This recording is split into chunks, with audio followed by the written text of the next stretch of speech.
કે કારખાનામાં કામ કરતા મજૂરો કામદારો એ હવે 12 કલાક કામ કરશે। અત્યાર સુધી 8 કલાકનો કાયદો હતો, આખી દુનિયામાં 8 કલાકનો કાયદો છે। ગુજરાત હવે પહેલું એવું રાજ્ય છે જે હવે 12 કલાકનો કાયદો કરે છે।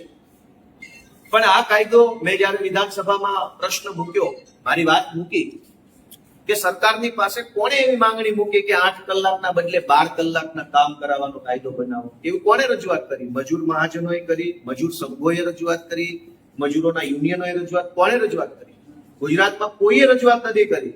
તો પણ સરકારને એવું કેમ લાગે છે કે કામના કલાકો 8 ના બદલે મજૂરોના કલાકો 12 કલાક કરવા જોઈએ?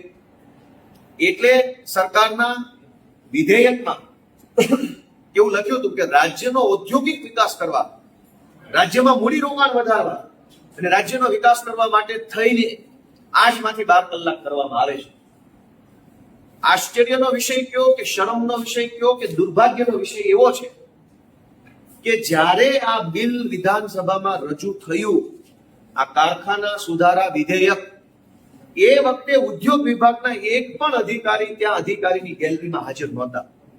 એ વાતનું માનનીય અધ્યક્ષશ્રીએ ધ્યાન દોર્યું મંત્રીશ્રીનું અને સંસદીય બાબતોના મંત્રીનું કે જે વિભાગનું બિલ રજૂ કરવામાં આવતું હોય એ વિભાગના અધિકારીઓએ